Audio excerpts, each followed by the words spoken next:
First of all, I'm delighted to be here in Saint Anselm's. It's my first visit to New Hampshire.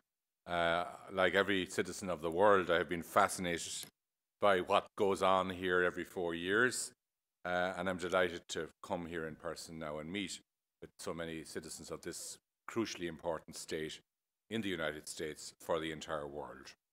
I'm here in good measure because of a suggestion from a friend of our families, Pam Pattinaud, who has served in many senior positions, most recently in the housing field in successive administrations, and whose family is from this part of the world. And I want to thank Pam again for looking after me and making sure that this visit took place and has been so well organised.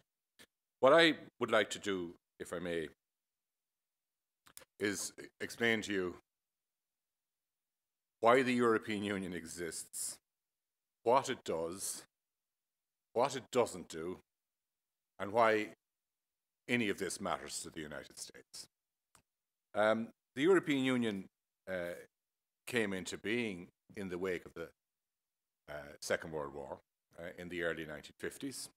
It came into being in part because of an initiative of the United States. The United States, in what must rate as one of the most generous acts by any people towards people it had been involved in defeating, initiated the Marshall Plan, which made aid available not just to its allies in Europe, but to those who had been its enemies in Europe within a very few years of the end of the war. And the United States, as would befit this country and its values, wanted to get the maximum bang for its precious bucks. In other words, it didn't want the Europeans wasting American taxpayers' money. In other words, it didn't want Europeans in France using American money to build up their economy at the expense of Germany, or the Germans using American money to build up their economy at the expense of Denmark, or vice versa. So the United States said, look, we'll give you the money, but we want you to remove barriers to trade between you so that we'll get the maximum ripple effect from the money that we give to Europe under the Marshall Aid Plan. The Europeans were very receptive to that idea because they themselves had come to the conclusion that one of the ways in which they could prevent Europe going to war again, or particularly to prevent France and Germany going to war again, countries whose wars had led, whose rivalries had led to 3 wars in rapid succession: the Franco-Prussian War of 1870 to 1871, the Great War, 1914 to 1918, and the Second World War. That those wars, which had cost, in the latter case, 75 million lives globally, many of them American, had in good measure been caused by the fact that Europeans were rivals of one another and were not cooperating with one another. So the Europeans had the idea that if you make France so dependent on Germany, and if you make in particular France's war-making industries so dependent on Germany's supplies, and Germany's war-making industry, if they were to have one, so dependent on French supplies that they could never go to war with one another again physically, then you would be harnessing economics to achieve a greater political goal, which is peace in Europe and our contribution to peace in the world. And that's essentially what we did in establishing the European Union. We've created a structure of interdependence by guaranteeing, by enforcing free movement of people, free movement of goods, free movement of money, freedom to provide services across boundaries within Europe, so that we integrate our economies so much that our economies are incapable of supporting any conflict between us. And that structure, which initially was started out to bring France and Germany together, has progressively been extended as the European Union has enlarged to obviate or mitigate rivalries that might have existed elsewhere in Europe. For example, Britain and Ireland. Britain and Ireland have had, as any small country beside a big country will tend to have, a rather complex relationship, in the sense that the British, being bigger and richer for most of modern history, though not at the moment, tended to look down a little bit on the Irish, tended to feel that the Irish weren't really able to govern themselves very well, and the Irish very often proved them right by doing things that they wouldn't have done if they didn't feel disrespected, because frequently people who are disrespected live down to the expectations of those who disrespect them. And I think in this instance, we also had the fact that the Irish economy was unhealthily dependent on one market for its goods, and that was the British market. But as soon as Britain and Ireland together joined the European Union, firstly, the British learned that the Irish, far from being independent, were now a potential ally in Europe. That on some issues, Britain and Ireland would be together in resisting some proposal that might be made by some of the other countries in Europe. So Britain could see the value in enhancing its relationship with Ireland. It wasn't a favour, it was as much as a favour to themselves that they were doing by working closely with the Irish. And the Irish also felt, and were, less dependent on Britain, because they now had a bigger field in which to play. They had other markets in Europe to which they might sell their goods, and the whole relationship became de-dramatized. The conflict was reduced in the relationship, and I would contend that if it were not for the fact that Britain and Ireland joined the European Union in the 1970s, we wouldn't have been able to have the level of trust between us that enabled us to end the conflict that has cost so many lives in Northern Ireland sometime later in the 1990s.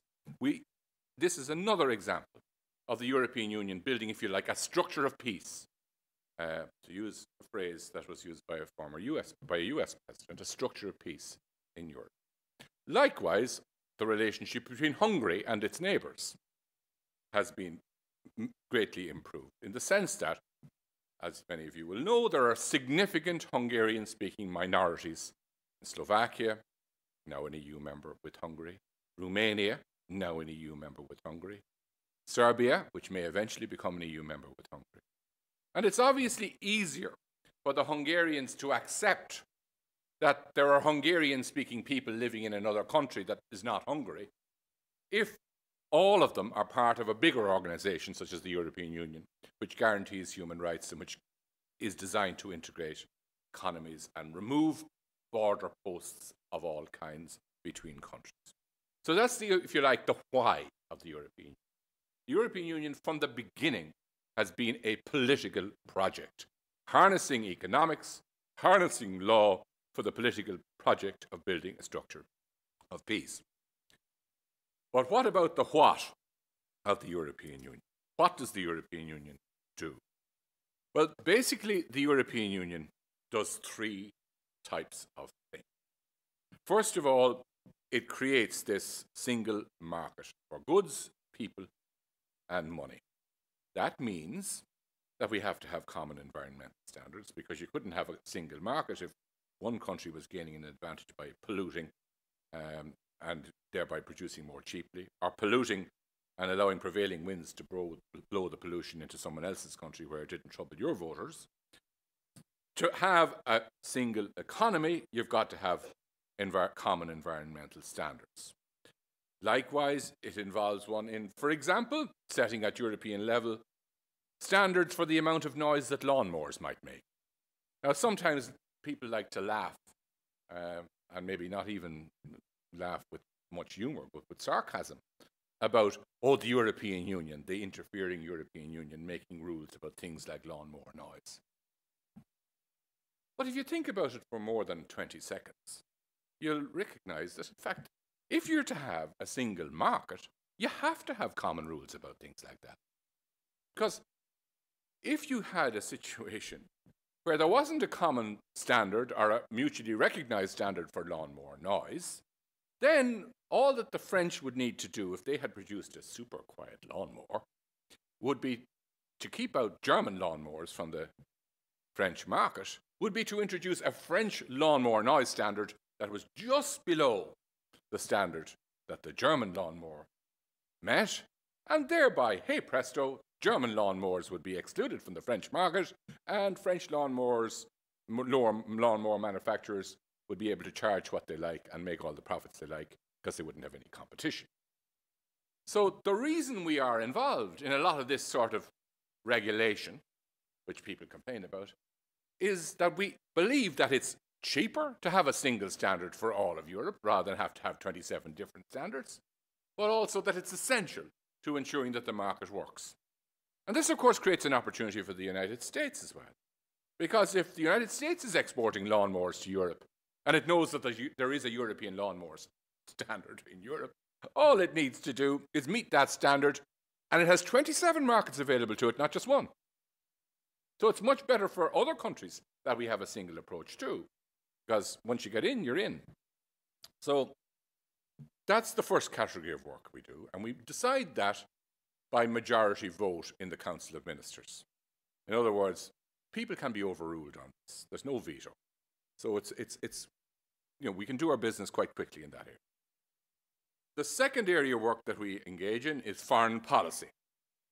Now here, you might say, the European Union foreign policy? Does the European Union have a foreign policy? Sometimes we have a foreign policy, and sometimes we don't. And the reason frequently that we don't have a foreign policy is that unlike the first category of work, on foreign policy, we have to make all our decisions by unanimous agreement. So if you can imagine getting 27 countries to agree on a policy, you can imagine a problem. It's not easy. So while we do tend to cohere on foreign policy, and we have, for example, 70,000 troops serving in different parts of the world in peacekeeping operations, 7,000 troops in Lebanon at the moment, for example, and we're able to agree on certain things, there are other things which, certainly if they come up quickly, we will not agree on. For example, the invasion of Iraq was an issue on which Europe was divided. Slight majority of the government supported that operation, slight minority opposed it. And it wasn't possible to get agreement because the thing happened so quickly that the way Europe works on foreign policy, when you have to get unanimity, it just takes a long time. The third area of work we are working on at the moment is cross-border crime. If you create a common market for goods and services and people, that can also become a common playground for criminals. So we've got to have common rules in regard to money laundering, in regard to minimum sentences so that no country becomes the ideal location to manage your drug empire from, because the penalties are lower there than they are in neighbouring countries. We've got to have sharing of intelligence between police forces and all of that. And we've made a lot of progress in that already. But again, in that area, we have to make our decisions by unanimous agreement, so it tends to be a bit slow. If the current constitution, which you may have heard something about, it's now called the Reform Treaty, that's being processed through ratification in Europe at the moment, goes through, then that third area, the law and order stuff, will move to majority voting, or some of it will move to majority voting, which should make us more effective in that area in cooperating with the United States, for example, in the struggle against terrorism, with which we're making very good progress already, but I think we could make more progress if the treaty was to pass. That's what the European Union does. What does the European Union not do? Well, the European Union, and here it's probably useful to compare the European Union with the United States of America, the American Union. The European Union doesn't raise taxes. The federal government does, or the federal level of government does raise taxes here. The European Union gets a fixed sum from member states who raise that in taxes themselves. They get a percentage of the value-added tax that applies in all EU countries, but the European Union has no autonomous capacity to raise taxation. Likewise, the European Union has no autonomous capacity, and indeed is forbidden by law, to borrow. The federal government here does borrow it, you know. The European Union has no military force. It has no police force. It has no means of coercing member states, which of course the federal government does. The European Union may not change its own constitution other than by unanimous agreement between all its members, whereas here the US Constitution can be changed even though a minority of states may disagree with the change. Also, and probably most importantly for the dynamic of the European Union, states may withdraw from the European Union. As was established in 1861, between 1861 and 1865, it is not possible for a state to withdraw from the United States of America. So that's a very important difference in the way the European Union works. We have to effectively achieve freely given consent from the minority to accept majority decisions, to accept European court decisions. There has to be consent. Here, a state can be overruled. In Europe, a state cannot ultimately, if it feels that badly about it, be overruled because it can simply leave the European Union. So those are the similarities and the differences. How do we make our decisions? How do we make our rules? Well, here actually there's quite a similarity, and it's not accidental to the United States, because I think the European Union in many ways is a form of imitation of the United States of America, and if imitation is the best form of flattery, this is flattering, I think, to the United States, in that we have an administration headed by a president and a commission like yours. I'm employed by them. That's the European Commission. They are the only people who can propose legislation. It's a bit different here, where any individual senator or congressman can propose legislation. In Europe, only the administration or the Commission can propose a piece of legislation. But when it proposes the piece of legislation, it then goes to be considered by two legislative bodies, quite similar, really, to your Senate and House of Representatives. The Senate, the equivalent of the Senate, is the Council of Ministers of the European Union, where 27 ministers sit around the ministerial table and pass, or don't pass, or amend legislation proposed by the European Commission. Not unlike, in some respects, the US Senate, representing the states, if you like. Then we have the European Parliament, which is like the House of Representatives here, representing the population, not the states, representing the population proportionately and directly elected by the population. The existence of the European Parliament, in fact, makes the European Union the only multinational democracy in the entire world. There is no directly elected Parliament of the United Nations. There's no directly elected Parliament of NAFTA. There's no directly elected Parliament of the World Trade Organization. These are all diplomatic organizations who negotiate diplomatically and then come to parliaments to rubber stamp afterwards what they do at national level. In Europe, it's different. The European Union's activity is governed not diplomatically, but democratically through the directly elected element of the European Parliament. Those are the things that's basically why the European Union is important, what it does, and so on. But could I bring this back to New Hampshire? Why does all this matter here in New Hampshire? Why should you be bothered? Why were you extremely wise to come in here tonight to listen to me rather than stay watching the television or enjoying the beautiful weather? Well, the reason the European Union is important to you is that effectively the United States and the European Union are part of the same economy. We're one economy. We're 800 million people between us, 300 million of you, 500 million of us. We enjoy between us 55% of all the income in the world. We are the wealthiest. We may be only 12% of the population. We're about 7% of the world's population, but we have 55% of the wealth, 55% of the income. Huge American investments in Europe, huge European investments in the United States. Take the example of New Hampshire. European Union companies' investments here in this state support 26,000 jobs. There is 68% of all the foreign investment from outside the United States, including Canada, including Mexico, including all the other places. Of all the foreign investment in New Hampshire, 68%, almost 70% come from Europe, from the European Union. Tourists coming into New Hampshire from outside, the majority of them come from Europe. The European Union is New Hampshire's largest export market.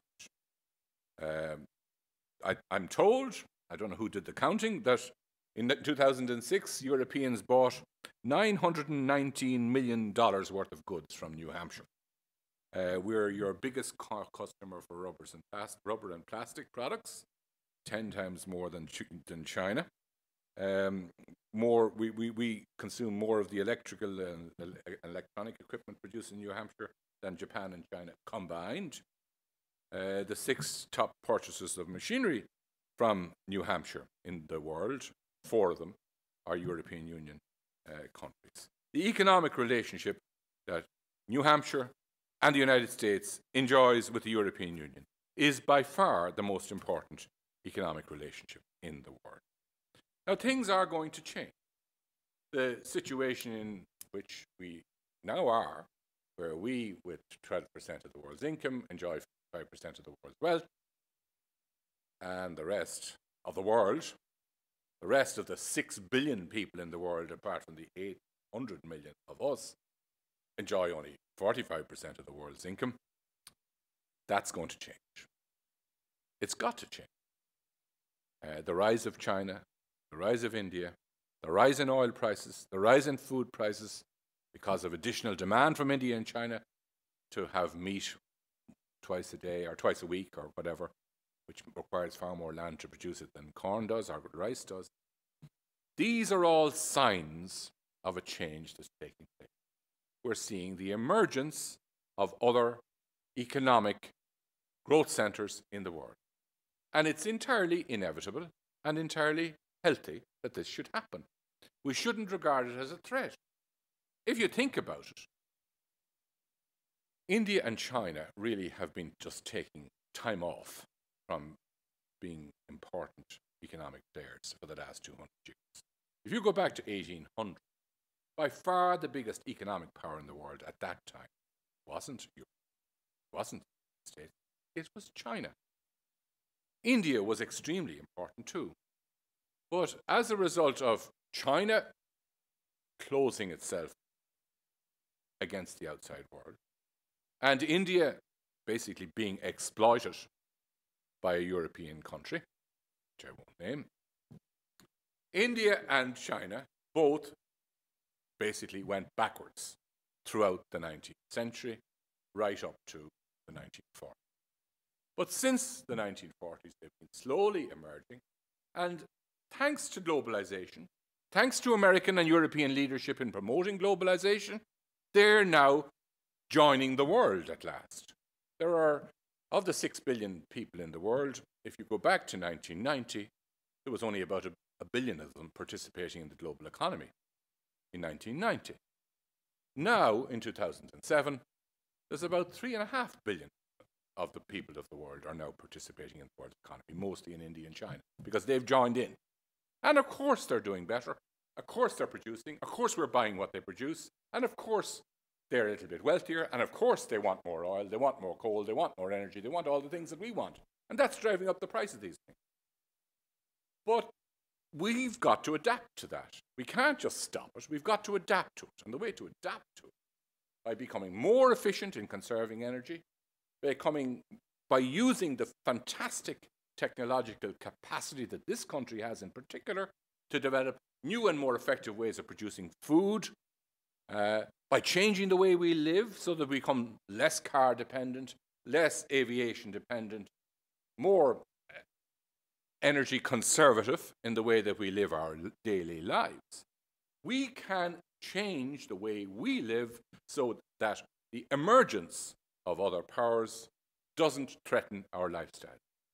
But the idea that we could simply stand still and stop the world in where it was in 1998 or 2000 and say no further change for the next 100 years, that's impossible. It can't be done militarily, it can't be done economically, and it can't be done legally. So I think we got to get with the program of adapting to a changed world. And I think that that's what we're beginning to do. That's what the relationship between the current administration and the European Union is beginning to do. That's what the terrific effort that the current administration has been making in promoting health in Africa and in investing in Africa is doing. It's building a constituency of support in Africa for our approach, our more liberal approach to the world. It's succeeding in promoting democracy in the world in ways that I think few would have believed possible 20 years ago. So I think we should be optimistic, determined, but also wary of mistakes as we proceed into the 21st century. But I think you, as Americans, should feel confident that in the European Union and in Europe, you have a continent of like-minded people, many of them whom are your cousins, who share your values, who want to work with you, who share your interests, and who recognize that we'll either sink or swim together, and that we need to work together to ensure that we swim together rather than otherwise.